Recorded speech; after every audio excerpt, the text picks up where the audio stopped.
Méditons avec le pasteur Ertis. Méditons avec le pasteur Ertis. Nous sommes aujourd'hui le 2 octobre 2019. Nous continuons la méditation sur le psaume 89.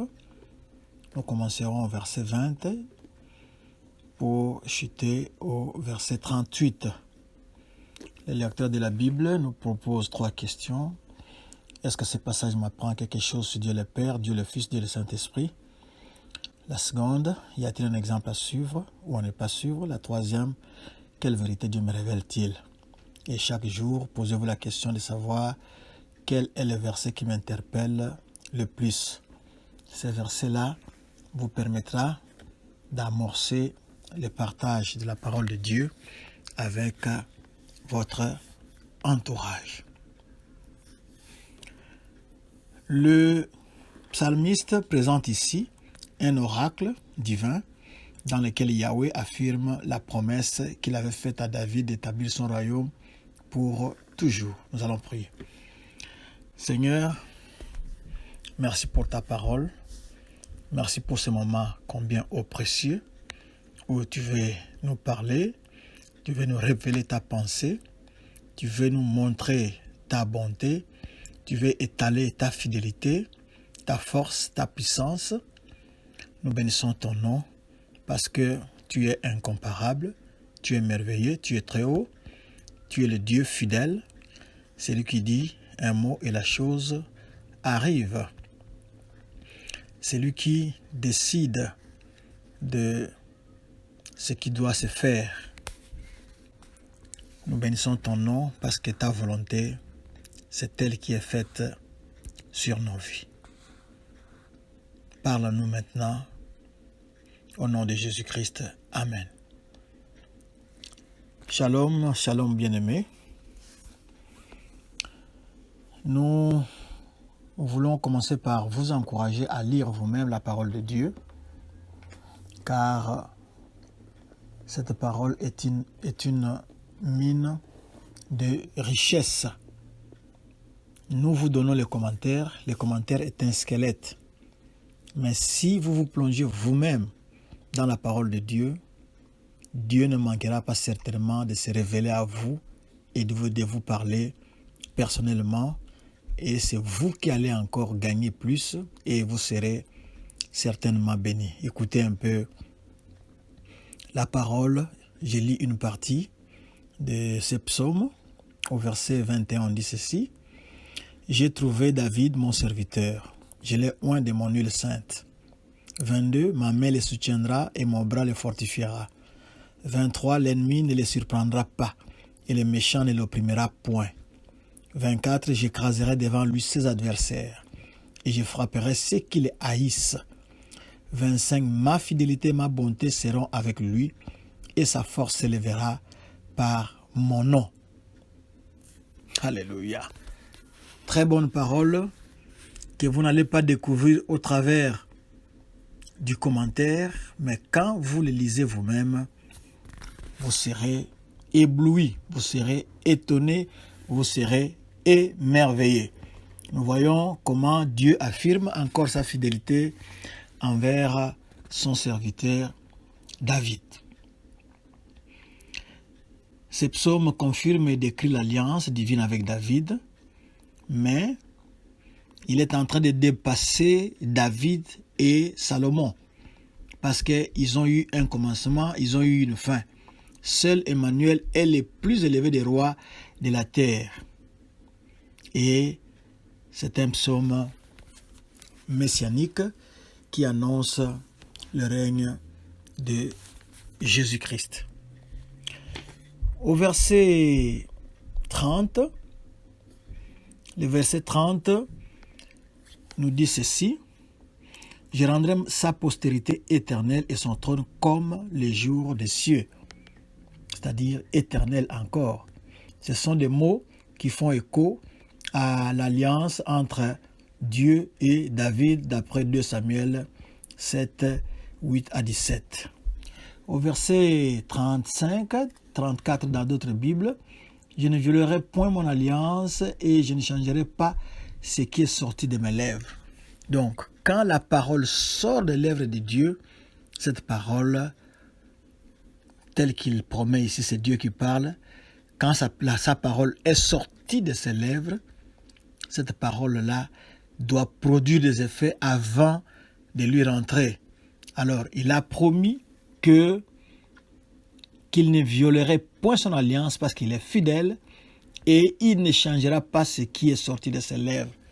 La parole de Dieu ne dépend pas des circonstances. La parole de Dieu ne dépend pas d'endroit. Quel que soit l'endroit, quelle que soit votre race, quelle que soit votre couleur, votre âge, votre condition physique, sociale, financière, quand la parole de Dieu est sortie, elle produira nécessairement et forcément des effets. Ça, il n'y a rien à douter. C'est oui et amen. Du verset 33, verset 37, là, nous voyons que c'est Jésus qui a accompli la promesse de l'alliance davidique d'après 2 Samuel 7, 1 à 29. Son règne est éternel. Son trône est éternel aussi, d'après Actes 2, 29 à 36. Et d'ailleurs, le verset 34 ou 35, comme nous l'avons dit là-bas, a été complètement accompli. Il a été entièrement accompli parce que Dieu avait un grand plan pour la dynastie de David d'après 2 Samuel 7, 1 à 24. Et cette promesse-là a été accomplie. Il suffit de relire les ancêtres de Jésus-Christ. Vous verrez comment il se rattache à David. Et Jésus-Christ a régné hier. Il règne encore aujourd'hui. Quel que soit l'endroit où vous vous trouvez, Jésus-Christ est Seigneur. Si vous invoquez le nom de Jésus, si vous prononcez le nom de Jésus, ce nom-là garde toutes ses vertus, produit les effets que cela doit produire et fait de grosses vagues. C'est un grand bombardement dans le monde ou le royaume des ténèbres. Et demain encore et éternellement, Jésus est et restera Seigneur. Alléluia. Nous sommes à la fin. Nous allons continuer demain si Dieu nous fait grâce. Nous voyons que Dieu est fidèle et il affirme sa fidélité.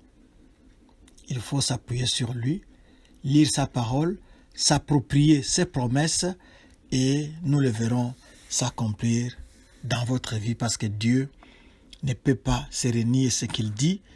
Il a la capacité de l'accomplir et il peut l'accomplir et il veut l'accomplir. Que son nom soit loué. Prions. Seigneur, nous bénissons ta fidélité. Tu es incomparable. Tu n'es pas un fils d'homme pour te repentir. Merci, ô Seigneur, parce que tu as un plan merveilleux pour mon frère, pour ma sœur, pour moi-même. Et ce plan, tel que tu l'as prononcé, tel que ces paroles sont sorties de tes lèvres quand tu disais que je connais le projet que j'ai formé pour vous, projet de paix et de bonheur. Oh là là, un avenir à espérer. Seigneur, tel que ces paroles sont sorties, nous croyons à ces paroles et nous les approprions parce que celui qui a fait la promesse, toi qui as fait cette promesse, tu es fidèle. Alléluia. Merci. Bénis mon frère, bénis ma sœur. Merci parce que ta main nous soutiendra, ton bras nous fortifiera, l'ennemi ne nous surprendra point, les méchants ne nous opprimera point, et tu écraseras devant nous nos adversaires, tu frapperas ceux qui nous haïssent, car ta fidélité et ta bonté seront avec nous. Au nom de Jésus-Christ. Amen. Le verset de la semaine, nous avions dit que c'était Nombre 33, 53. La répétition étant la mère des sciences, parce que nous devons retenir ces versets, nous allons les lire. Nombre 33, 53. Vous prendrez possession du pays et vous vous y établirez, car je vous ai donné le pays pour qu'il soit votre propriété. Suivez-nous sur Twitter, écrivez @Église Doxadeo Lubumbashi. Nous sommes sur Facebook. Cherchez ou cliquez sur Doxadeo Lushi. Lushi c'est L-S-H-I. Doxadeo Lushi, ça c'est l'adresse de Facebook. Nous sommes aussi sur YouTube, Église Doxadeo Lubumbashi. Et voici notre site web, c'est www.églisedoxadeo.com. Si vous voulez retrouver cette méditation et d'autres ressources, cliquez dans Sermons, ensuite allez dans le blog. Que Dieu vous bénisse.